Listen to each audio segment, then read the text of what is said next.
Emisión de nuestro devocional Pan de Vida. Nuestro tema de hoy, Dios en mis proyectos. Primera de Reyes, capítulo 6. Todo este capítulo nos habla del gran despliegue de oro y materiales muy finos, muy costosos para la construcción del templo. Pero también nos habla de algo muy importante, y es que de nada serviría todo ese material costoso, de nada serviría lo importante de ese templo si Dios no está ahí. De nada sirve que nosotros tengamos los mejores proyectos de nuestra vida si Dios no hace parte de ese proyecto. Miremos ahí en el versículo 11 al 13. Vino palabra de Jehová a Salomón diciendo: con relación a esta casa que tú edificas, si anduvieres en mis estatutos e hicieres mis decretos y guardares todos mis mandamientos, andando en ellos, yo cumpliré contigo mi palabra que hable a David tu padre, y habitaré en ella, en medio de los hijos de Israel, y no dejaré a mi pueblo Israel. Así pues, Salomón labró labró la casa y la terminó. Algo importante, si leemos todo ese capítulo 6, en él solamente nos habla de los materiales, de la forma, de lo que hizo con el templo, pero en esos versículos nos dice que cumpliría entonces Dios con la promesa de él estar en ese lugar.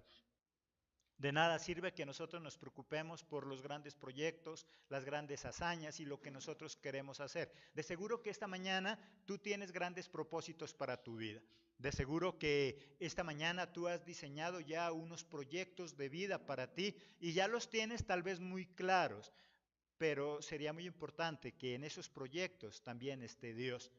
No solamente invitar a Dios a mi proyecto, sino que Dios esté en nuestros proyectos. Una cosa es que yo haga algo y después ore para que me vaya bien. Hay algo que se acostumbra mucho en las iglesias. Montamos un negocio, compramos una casa, hacemos algo y después invitamos al pastor o a algún líder para que vaya y ore por lo que yo ya he hecho. Sería muy bueno que antes de ello yo metiera a Dios en mis proyectos y Él sería quien me va a decir si lo hago o no lo hago. El problema es que nosotros ya lo hacemos y cuando ya lo hacemos queremos que Dios bendiga lo que yo he querido hacer y cuando las cosas no me salen bien, entonces me enojo con Dios. Y siempre he dicho algo, cuando los proyectos no nos salen bien, entonces le echamos la culpa al pastor. Es que el pastor no oró con fuerza, es que el pastor no oró como tenía que orar. No es cuestión de orar, es cuestión de que ese proyecto primero tenía que ser avalado por Dios, autorizado por Dios. No hagas proyectos y después metas a Dios en el proyecto. Deja que Dios te meta en sus proyectos, los proyectos que tiene para tu vida. Esta mañana no sé qué tú estés pensando con relación a tu futuro, pero sí estoy seguro de que Dios tiene un proyecto para tu vida, Dios tiene un propósito para tu vida. Haz que Él cumpla con su proyecto en ti y no te encapriches en tus propios proyectos. Vamos a mirar qué ganamos cuando Dios está en nuestros proyectos. Primero, descanso. Éxodo 33:14. No vamos ya a seguir utilizando Primera de Reyes porque, como dijimos, solamente es una larga lista de los materiales y de la forma como fue construido. Y solo en esos versículos 11 al 13 es que nos habla de la presencia de Dios en el proyecto de Salomón. Vamos a mirar ahí Éxodo 33:14. ¿Qué es lo que ganamos cuando Dios está en nuestros proyectos entonces? Primero, descanso. Éxodo 33:14. Y él le dijo, mi presencia irá contigo y te daré descanso. Descansar no es inactividad, descansar es esperar en el tiempo de Dios, sin desesperarnos. A eso se refiere. ¿Qué es lo que le dice Dios? Si tú quieres algún proyecto y has contado conmigo, yo voy contigo y te voy a dar descanso. Cuando Dios no está en nuestros proyectos, nos desesperamos, no sabemos qué hacer. O esperamos, pero con impaciencia. Pero cuando Dios está en mis proyectos, cuando yo entiendo que mi vida no es una llanta suelta, una roca suelta, sino que depende de Dios, entonces yo no me desespero, yo tengo descanso. Y descansar no es inactividad, descansar no es quedarme durmiendo en mi casa. No, descansar es hacer lo que tengo que hacer, pero sin desesperarme, confiando en que con Dios todo tiene su tiempo, sin que tú caigas al otro extremo de irte a la pereza, del desánimo, de no querer hacer nada. El descanso es esperar. Si estás buscando empleo, voy, lo busco, pero sin desesperarme. Hay algo que sucede en el mundo y es que entre más estoy desesperado por conseguir algo, ¿cuándo lo consigo? Nunca. La misma desesperación es como que repelara, es como si hiciera a un lado lo que yo quiero. Por lo tanto, si tú quieres conseguir algo en la vida, tranquilízate, descansa en Jehová, descansa en Jesucristo, deja que Él haga las cosas en su tiempo. Tú sigue luchando, esforzándote como siempre, pero sin desesperarte. Segundo, logramos seguridad. Ahí en Éxodo 33:15. Y Moisés respondió, si tu presencia no ha de ir conmigo, no me saques de aquí. Porque Moisés sabía que mientras Jehová esté con él, tendría seguridad. ¿Y seguridad qué significa? Que yo puedo decir, Señor, bueno, si hoy no fue, yo estoy seguro que en tu tiempo será. Y si yo estoy seguro de eso, entonces no me desespero. Cuando el niño es muy pequeño, y a su mami le pide almuerzo a las 9 de la mañana, la mamá le va a decir que no, que le da algo ahí como para entretenerse, mas todavía no le puede dar el almuerzo. Y el niño, si no sabe de eso, si no sabe de tiempo, si no sabe de horarios, él se va a desesperar. Él va a creer que la mamá no lo quiere y no le va a dar el almuerzo. Pero si ya es una persona adulta, una persona mayor, una persona que tiene razonamiento, él va a entender. Y si la mamá le dice, mi amor, a las 9 de la mañana todavía yo no te tengo el almuerzo, pero te voy a dar algo para que vayas comiendo, él no se desespera. Él tiene la seguridad de que al mediodía le va a dar el almuerzo. No en el tiempo de él, sino en el tiempo que la mamá considera que es necesario hacerlo. Por lo tanto, si dejamos que Dios esté en nuestros proyectos, lo que vamos a tener es descanso, vamos a tener seguridad. ¿Qué tan seguro estás tú de que Dios va a cumplir con el proyecto que hay en tu vida? Si tú estás convencido, entonces ¿por qué te desesperas? Si nos sentimos seguros, podemos actuar con más tranquilidad. Eso es lo que sucede. Cuando tú y yo estamos seguros de que algo bueno va a pasar en nuestra vida, ¿cómo actuamos? Con tranquilidad. Recuerda que la desesperación nos hace tomar malas decisiones. Si tú estás empeñado en trabajar porque tienes que trabajar, Dios te tiene algo grande. Pero cuando yo estoy desesperado y no estoy seguro, entonces tomo lo primero que se me venga. Total, tengo que asegurar porque no estoy seguro. Eso le pasó a los siervos de Dios. Recuerda que eso le pasó al rey Saúl. Él estaba desesperado, no sabía si Dios le iba a responder o no le iba a responder. Y eso que hizo que él tomara una decisión apresurada. Si yo estoy convencido de que Dios está en mis proyectos, yo tengo descanso, yo tengo seguridad, yo puedo tranquilamente esperar en el tiempo de Dios y eso me permite actuar con más tranquilidad. Cuando tú haces algún trabajo manual y estás tranquilo, ¿cómo te queda? ¿Te queda bien? Lo haces rápido, pero cuando estás desesperado porque alguien está atrás tuyo diciéndote, afane, afane, necesito que lo termine rápido, ¿cómo te queda el trabajo? Te queda mal, porque no estás tranquilo, porque no estás seguro. Los que tenemos en algún momento que trabajar con nuestras manos podemos entender eso, ¿cierto? Una cosa es que tú estés solo, tranquilo, con tu tiempo y te queda bien, pero que esté el cliente o la persona ahí atacándote, pero rápido, es que lo necesito rápido, las manos hasta se nos embolatan.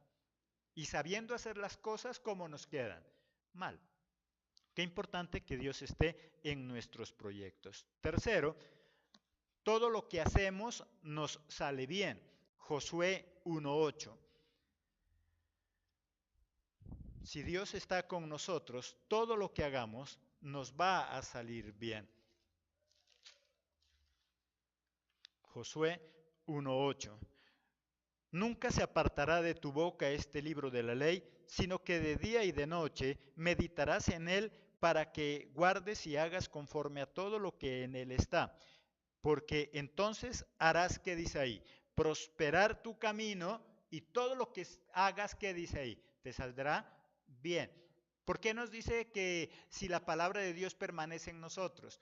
Si la palabra de Dios permanece en nosotros, ¿quién está en nosotros? Dios. Dios está en nuestros proyectos. Si estamos con Dios y si Dios está en nuestros proyectos, lo que hagamos nos va a salir bien y el tan anhelado éxito que busca el mundo lo va a conseguir.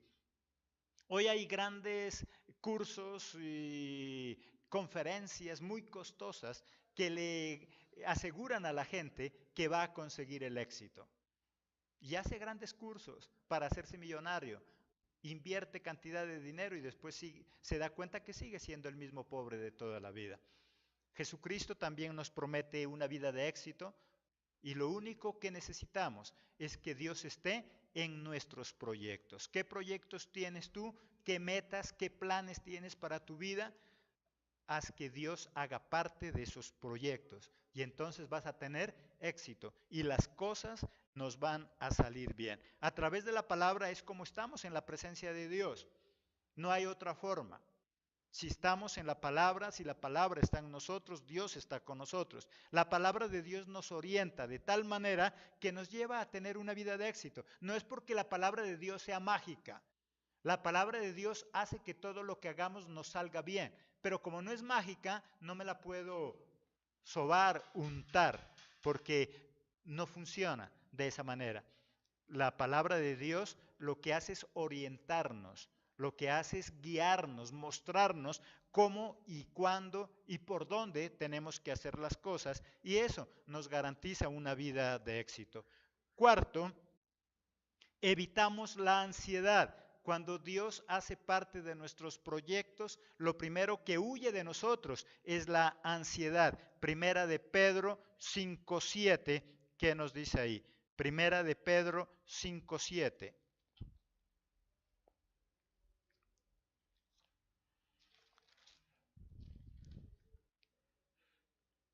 Echando toda vuestra ansiedad sobre Él, porque Él tiene cuidado de vosotros.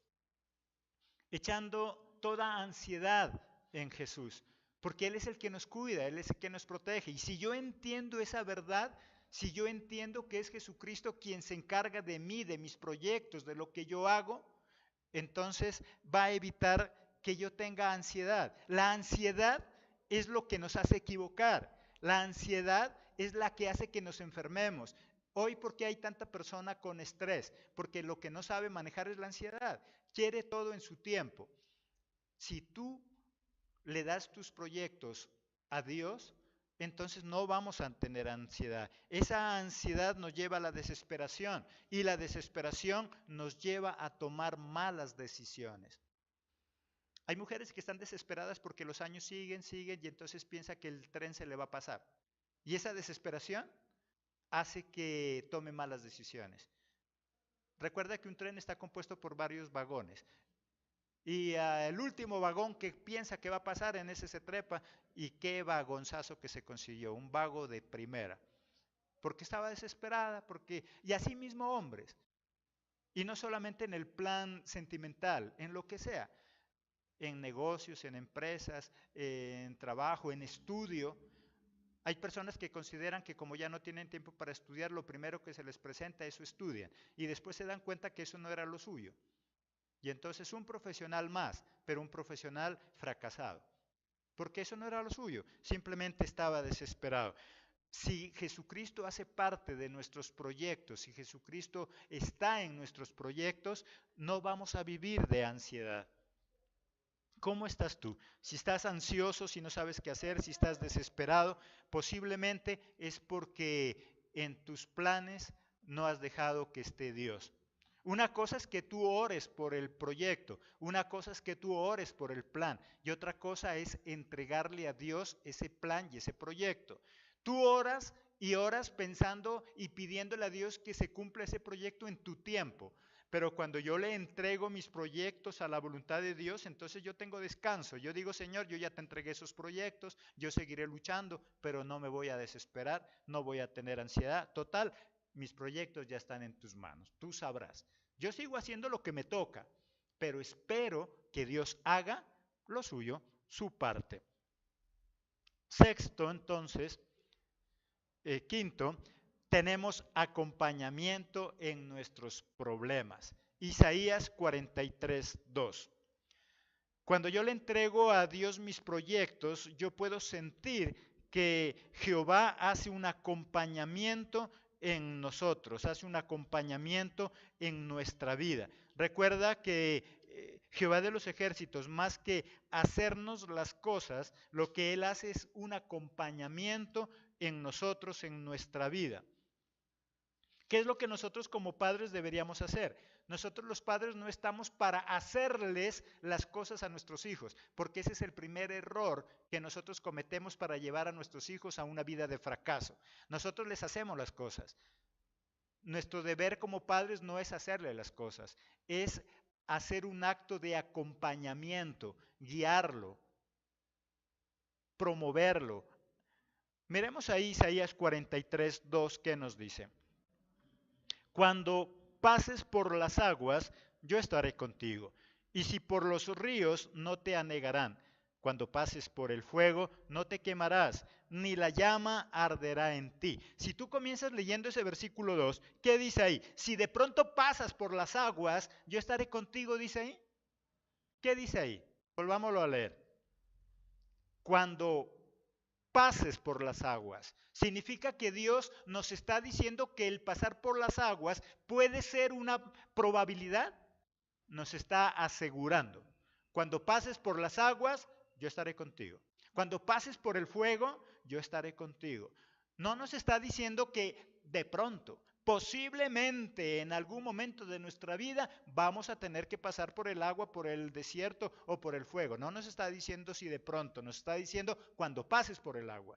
Porque todos de alguna o de otra forma, para ser edificados, para ser formados, vamos a tener que pasar por el agua, vamos a tener que pasar por el fuego. Recuerda que los metales y sobre todo los finos, lo que es el acero, para templar y darle el temple adecuado a una espada de acero, ¿cuál es el proceso? Tiene que pasar por el fuego y después debe pasar por el agua. De esa manera se obtiene el temple necesario. Si al pasarla por el fuego y después se lo pasa por el agua, se cuartea, se parte, significa que no era el acero verdadero. Por eso nos habla de que nosotros pasaremos por el fuego y pasaremos por el agua para pulirnos.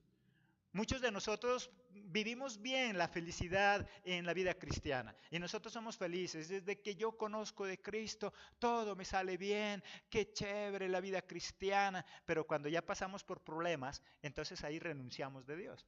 Ahí ya no queremos saber de la vida cristiana. Siempre digo yo algo, la vida colectiva, tanto en tu familia como en la empresa, en la iglesia, se la mide cuando tenemos problemas. El verdadero líder, el verdadero amigo, se lo mide cuando tenemos problemas. Hay un adagio oriental que dice, tú no puedes decir que esa persona es tu mejor amiga si no has tenido problemas con ella. Porque cuando nosotros tenemos problemas con alguien, es que saca a flote el cobre. Es cuando nos dice hasta de qué nos vamos a morir. Mientras seamos los mejores amigos, sin tener diferencias, consideramos que es mi mejor amigo. ¿Cuántas de las personas que tú has considerado tu mejor amiga, tu mejor amigo, en un momento de discusión, es la que te descueró? ¿Cuántos de nosotros hemos confiado en personas nuestras intimidades, les hemos contado nuestros secretos, les hemos contado nuestras debilidades? Y cuando menos los hemos pensado, esas personas son las que nos descueran. ¿Era tu amiga? No era tu amiga. Los amigos, la familia, se la mide cuando pasamos problemas. En la televisión constantemente vemos esos reality de concursos de grupos y cuando ellos ganan, Ellos llegan festejando, somos los mejores, no hay otros como nosotros. Y ellos parecen estar bien unidos, pero cuando pierden, ahí es cuando se los mira. Empiezan a insultarse, empiezan a echarse culpas de los unos a los otros, empiezan a escudarse los demás, a excusarse. Y ahí es cuando se da cuenta que tan unidos no estaban. Ser unidos cuando lo tiene todo es fácil. Ser unidos cuando no hay, eso sí que es difícil. Por eso las relaciones de matrimonio. Mientras en el matrimonio hay plata, carro, beca y todo lo demás, son felices. En el momento en que tienen que pasar por el fuego, por el agua, en el momento en que las cosas cambian y ya no hay dinero, ahí es que se da cuenta que no eran tan enamorados, que en verdad no se amaban demasiado. Dios dice que nosotros pasaremos por el fuego y también por el agua, porque necesita trabajar sobre nuestro temple. ¿Qué tal somos como líderes? ¿Sabes? Cuando la iglesia lo tiene todo, los diezmos abundan, dinero hay en todas las cuentas bancarias, es fácil tener una iglesia contenta, es fácil tener un equipo de trabajo contento, un grupo de liderazgo contento. Pero cuando en la iglesia hay necesidades y entre todos tenemos que resolver esa necesidad económica, ahí es que nos damos cuenta qué tan unidos somos. Porque muchos dicen, no, ya empezaron a pedir, yo me voy a otra iglesia. En esa otra iglesia chévere, ya no piden nada, antes me dan. Si yo voy a un lugar a donde me dan, pues soy feliz. Por eso Jesucristo dice que es más bienaventurado ¿quién? El que da que el que recibe. Porque ahí es donde en verdad medimos nuestra verdadera amistad o amor con los demás. Si tú como iglesia estás pasando dificultades, no te desesperes. Es para medir qué tipo de liderazgo tienes, qué tipo de personas conforman tu iglesia. Ahí es donde vemos quiénes son los comprometidos y quiénes no.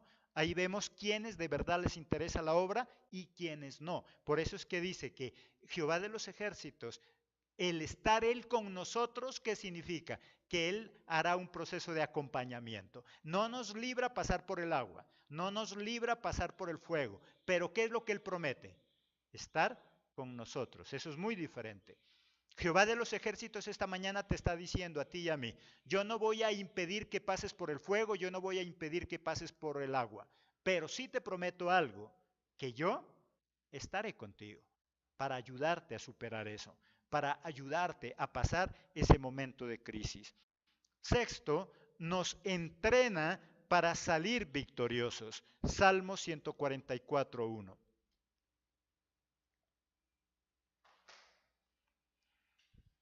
Salmo 144:1. Y es otro salmo maravilloso que Dios nos habla acerca de su protección. ¿Qué dice David? Bendito sea Jehová mi roca, quien adiestra mis manos para la batalla y mis dedos para la guerra. Hay algo maravilloso, fenomenal en la vida de David. David no dice yo amo a Jehová, bendito sea Jehová, porque me impidió pasar por las batallas. Bendito sea Jehová, porque me quitó las guerras. David no dice bendito sea Jehová porque me quitó las batallas. ¿Qué dice David? Bendito sea Jehová que me entrenó, me adiestró para yo poder enfrentar mis guerras, que eso es muy diferente. Nosotros los cristianos por lo general, ¿qué oramos? Diciéndole, Señor, entréname para salir victorioso en mis conflictos. Nosotros le decimos, Señor, quita mis conflictos. Nosotros oramos para decirle, Señor, quita de mí ese problema. ¿Por qué a mí? Si yo oro, si yo diezmo, si yo ayuno, ¿por qué a mí? Y Dios dice, ¿y por qué no a ti? ¿Qué diferencia tienes tú con los demás? ¿Qué corona tienes? Porque nosotros siempre la petición es esa, Señor, ¿por qué a mí? Y Dios nos podría contestar, ¿y por qué no a ti? ¿Por qué no? ¿Por qué los demás sí pueden pasar por el fuego y tú no? ¿Por qué los demás pueden tener problemas y tú no? Por lo tanto, Dios esta mañana nos está diciendo, si tú estás esperando que yo te quite los problemas, te van a salir raíces, porque yo no te voy a quitar los problemas, pero sí te prometo que estaré contigo en esos problemas. Yo no te voy a quitar las guerras, pero te puedo entrenar. Recuerda que Jehová es nuestro Padre. Por eso Él no va a ser hijos mediocres. Todo padre insensato y que no tiene sabiduría le evita a sus hijos tener guerras. El padre pelea las guerras por el hijo y por eso el hijo crece indefenso. Hoy tal vez tú le haces todo a tu hijo, pero cuando tú mueras, ¿quién se las va a hacer? Hoy tal vez tú le suples toda necesidad a tu hijo, porque muchos de nosotros los padres cometemos un grave error y nosotros decimos, es que yo no quiero que mi hijo sufra como yo sufrí, pero te tengo una noticia, si tú tienes algo en la vida es porque tú sufriste y sabes por qué tus hijos ya no tienen nada y son unos pobres porque no han sufrido, porque tú les evitas sufrir. Jehová no nos evita sufrir, Él nos prepara para que nosotros salgamos vencedores en el sufrimiento, que eso es muy diferente. Por eso Él dice, cuando pases por el fuego, yo estaré contigo. Es más, y si tienes guerras, ven a mí. Y yo voy a hacer, ¿qué dice? ¿Qué dice Él? Te voy a entrenar, te voy a preparar. No te voy a quitar las guerras, te voy a preparar. Séptimo y último de esos puntos, hay libertad. Segunda de Corintios 3:17. Cuando Jesucristo hace parte de nuestros proyectos, podemos tener libertad. Y esa libertad sí que es importante en nosotros, porque nos hace obrar bien. Cuando tenemos libertad, nos hace tomar nuestras propias decisiones sin dejarnos influenciar por las diferentes circunstancias. Nuestros hijos de hoy dicen, déjeme, yo soy libre, yo ya soy mayor de edad, yo ya tengo cédula. Pero en eso no consiste la verdadera libertad. Libertad no es hacer lo que a mí me place. Libertad no es tener a nadie a quien rendirle cuentas. Libertad es tener yo la capacidad de asumir mi propia responsabilidad, de tomar mis decisiones, pero consciente de que yo tengo que responder. Libertinaje es cuando yo hago lo que me place y otros tienen que responder. Segunda de Corintios 3:17, porque el Señor es el Espíritu. Y donde está el Espíritu del Señor, ahí que hay libertad. Donde está Dios, hay libertad. Si en tus proyectos está Dios, ¿qué vas a experimentar? Libertad. Libertad para tomar tus decisiones sin dejarte llevar por las circunstancias del momento. Muchos de nosotros vivimos infelices porque tomamos decisiones de acuerdo a las circunstancias del momento. Si las cosas te están saliendo bien, ¿cómo te sientes? Bien. Y si las cosas te están saliendo mal, ¿cómo te sientes? Mal, con ganas de morirte, porque no eres libre, porque estás atado a las circunstancias. Porque depende tu felicidad de si tienes dinero o no tienes dinero, si tienes alguien que te ame o no tienes alguien que te ame. Tu felicidad no depende de los demás, mucho menos del dinero o de las cosas materiales. ¿Sabes? Si tú todavía estás atado a las circunstancias, si tú eres feliz cuando te suben el salario e infeliz cuando te das cuenta que no te alcanza, entonces eres una persona no libre. Significa que Dios no está en tus proyectos. Por lo tanto, si queremos tener esa libertad, debemos entender que Dios debe estar en nuestros proyectos. Para que Dios haga parte de nuestros proyectos, debemos entender que Él primero debe hacer parte de nosotros. Si Jesucristo está en nosotros, automáticamente está en nuestros proyectos. ¿Cómo puede Dios estar en tus proyectos si no está dentro de ti? ¿Cómo puede Dios estar en tus proyectos si tú crees que Dios no está en ti? Si yo quiero que Dios esté en mis proyectos, Dios debe estar primero ¿dónde? En nosotros. Hay muchas personas del mundo que quieren que Dios le bendiga sus proyectos, pero ellos no están con Cristo. ¿Cómo puede Dios estar sí con sus negocios y no con Él? Tú esta mañana, ¿cómo puedes pretender que Dios esté en tus proyectos si no lo quieres recibir en tu corazón? Para que Dios esté en mis proyectos, primero debe estar en mí. Y para eso vamos a mirar allí 4 puntos importantes. ¿Cómo hacer para que Jesucristo esté en nosotros? Primero, debemos abrir nuestro corazón. Apocalipsis 3:20, ¿qué dice? Apocalipsis 3:20.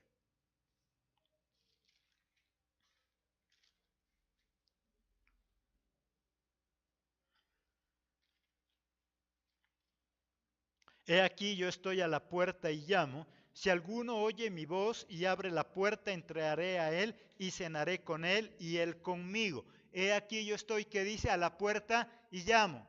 Lo único que tenemos que hacer, ¿qué es? Abrirle nuestro corazón. Por lo tanto, primero debemos abrir nuestro corazón. ¿Qué significa? Estar dispuestos a que Jesucristo entre a mi vida. Dios no obliga a nadie. La decisión de que Él haga parte de nosotros es nuestra. Nada más.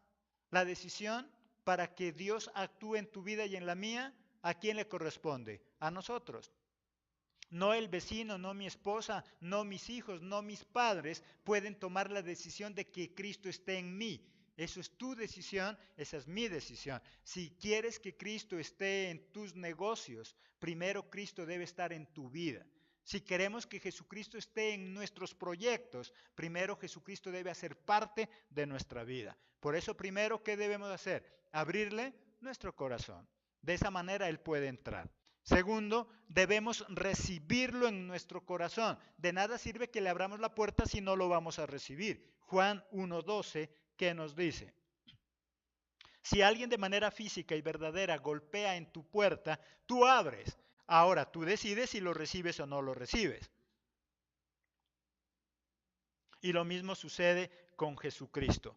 Podemos abrirle la puerta de nuestro corazón. Cuando alguien llega a ti a compartirle de Cristo y le prestas atención, ahí le estás abriendo la puerta, pero no estás tomando la decisión de hacerlo entrar. Simplemente abres la puerta. ¿Cuántas veces a tu puerta han golpeado? Tú abres y vuelves, cierra. Ah, no, gracias, era un vendedor. Tú le abres, mas no le permites entrar. Lo mismo pasa con Jesucristo. Cuando alguien te invita por primera vez, tú puedes ir hasta a reunirte en alguna congregación y aparentemente te gusta. Ahí, ¿qué hiciste? Le abriste la puerta, pero no permites que entre a tu corazón. Por eso hay muchos que vienen a la iglesia por primera vez, les gusta, pero no vuelven más. ¿Qué paso hicieron? Abrieron, pero no le permitieron entrar, no le permitieron seguir, no lo recibieron. Juan 1:12, la primera parte, ¿qué nos dice?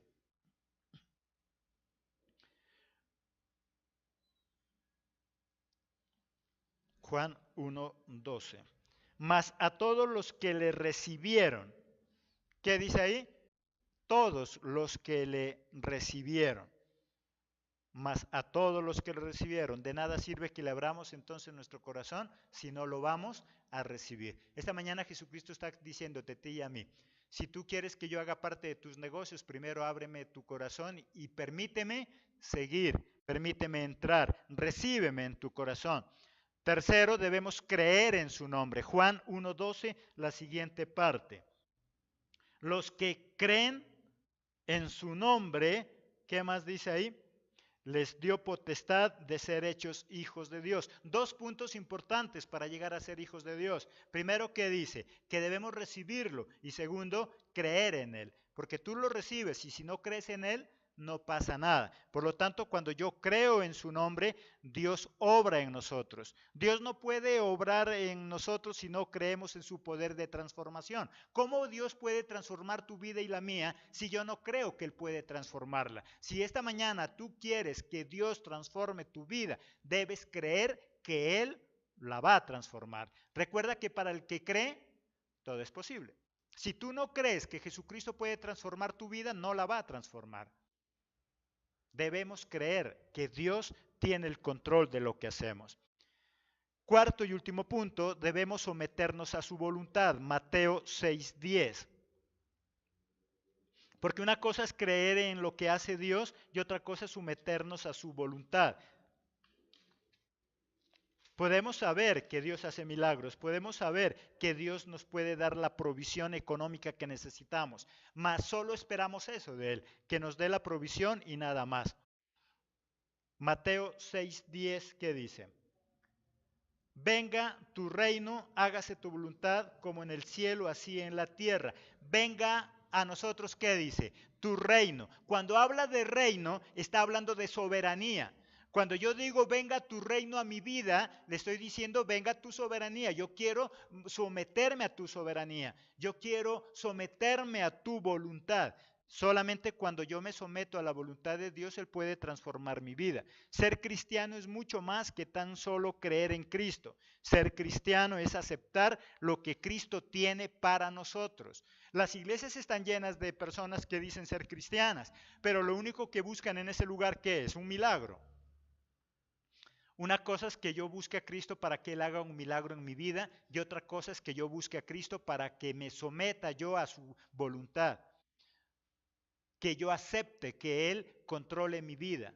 Esto pasa como en los computadores, tú que manejas computador. Cuando tú quieres bajar un programa nuevo a tu computador, sale una pantalla, una ventana pidiendo, ¿qué pide Él? Permiso para poder hacer cambios en tu computador. Si tú no le das acceso, si tú no le das permiso a ese programa, ¿se puede instalar? No se puede instalar. Y lo mismo sucede en nuestra vida. Si yo no le doy permiso a Cristo para que Él transforme mi vida como Él quiere, no se puede instalar, porque Él no nos obliga a nadie. Es nuestra decisión.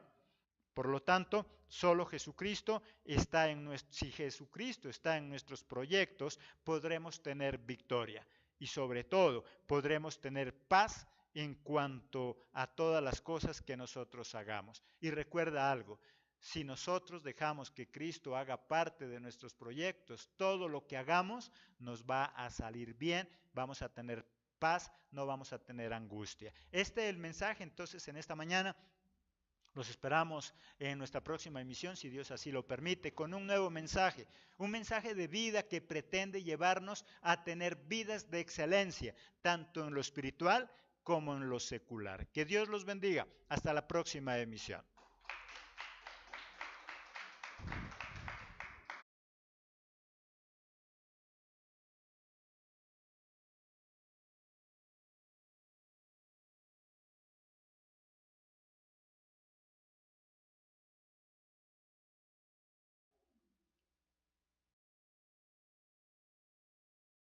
Emisión de nuestro devocional Pan de Vida. Nuestro tema de hoy, Dios en mis proyectos. Primera de Reyes, capítulo 6. Todo este capítulo nos habla del gran despliegue de oro y materiales muy finos, muy costosos para la construcción del templo. Pero también nos habla de algo muy importante, y es que de nada serviría todo ese material costoso, de nada serviría lo importante de ese templo si Dios no está ahí. De nada sirve que nosotros tengamos los mejores proyectos de nuestra vida si Dios no hace parte de ese proyecto. Miremos ahí en el versículo 11 al 13. Vino palabra de Jehová a Salomón diciendo, con relación a esta casa que tú edificas, si anduvieres en mis estatutos e hicieres mis decretos y guardares todos mis mandamientos, andando en ellos, yo cumpliré contigo mi palabra que hable a David tu padre y habitaré en ella, en medio de los hijos de Israel, y no dejaré a mi pueblo Israel. Así pues, Salomón labró la casa y la terminó. Algo importante, si leemos todo ese capítulo 6, en él solamente nos habla de los materiales, de la forma, de lo que hizo con el templo, pero en esos versículos nos dice que cumpliría entonces Dios con la promesa de él estar en ese lugar. De nada sirve que nosotros nos preocupemos por los grandes proyectos, las grandes hazañas y lo que nosotros queremos hacer. De seguro que esta mañana tú tienes grandes propósitos para tu vida. De seguro que esta mañana tú has diseñado ya unos proyectos de vida para ti y ya los tienes tal vez muy claros, pero sería muy importante que en esos proyectos también esté Dios. No solamente invitar a Dios a mi proyecto, sino que Dios esté en nuestros proyectos. Una cosa es que yo haga algo y después ore para que me vaya bien. Hay algo que se acostumbra mucho en las iglesias. Montamos un negocio, compramos una casa, hacemos mero descanso.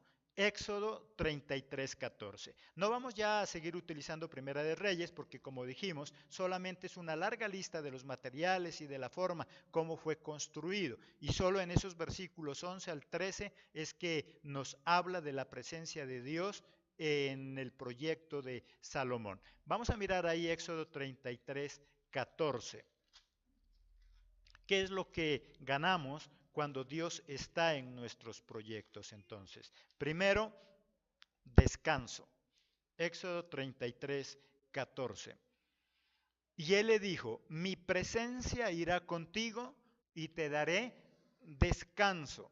Descansar no es inactividad, descansar es esperar en el tiempo de Dios, sin desesperarnos. A eso se refiere. ¿Qué es lo que le dice Dios? Si tú quieres algún proyecto y has contado conmigo, yo voy contigo y te voy a dar descanso. Cuando Dios no está en nuestros proyectos, nos desesperamos, no sabemos qué hacer. O esperamos, pero con impaciencia. Pero cuando Dios está en mis proyectos, cuando yo entiendo que mi vida no es una llanta suelta, una roca suelta, sino que depende de Dios, entonces yo no me desespero, yo tengo descanso. Y descansar no es inactividad, descansar no es quedarme durmiendo en mi casa. No, descansar es hacer lo que tengo que hacer, pero sin desesperarme, confiando en que con Dios todo tiene su tiempo, sin que tú caigas al otro extremo de irte a la pereza, del desánimo, de no querer hacer nada. El descanso es esperar. Si estás buscando empleo, voy, lo busco, pero sin desesperarme. Hay algo que sucede en el mundo y es que entre más estoy desesperado por conseguir algo, ¿cuándo lo consigo? Nunca.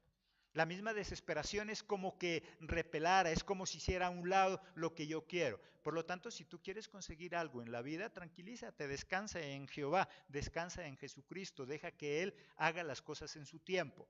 Tú sigue luchando, esforzándote como siempre, pero sin desesperarte. Segundo, logramos seguridad, ahí en Éxodo 33:15. Y Moisés respondió, si tu presencia no ha de ir conmigo, no me saques de aquí. Algo y después invitamos al pastor o a algún líder para que vaya y ore por lo que yo ya he hecho. Sería muy bueno que antes de ello yo metiera a Dios en mis proyectos y Él sería quien me va a decir si lo hago o no lo hago. El problema es que nosotros ya lo hacemos y cuando ya lo hacemos queremos que Dios bendiga lo que yo he querido hacer y cuando las cosas no me salen bien, entonces me enojo con Dios. Y siempre he dicho algo, cuando los proyectos no nos salen bien, entonces le echamos la culpa al pastor. Es que el pastor no oró con fuerza, es que el pastor no oró como tenía que orar. No es cuestión de orar, es cuestión de que ese proyecto primero tenía que ser avalado por Dios, autorizado por Dios. No hagas proyectos y después metas a Dios en el proyecto. Deja que Dios te meta en sus proyectos, los proyectos que tiene para tu vida. Esta mañana no sé qué tú estés pensando con relación a tu futuro, pero sí estoy seguro de que Dios tiene un proyecto para tu vida, Dios tiene un propósito para tu vida. Haz que Él cumpla con su proyecto en ti y no te encapriches en tus propios proyectos. Vamos a mirar qué ganamos cuando Dios está en nuestros proyectos.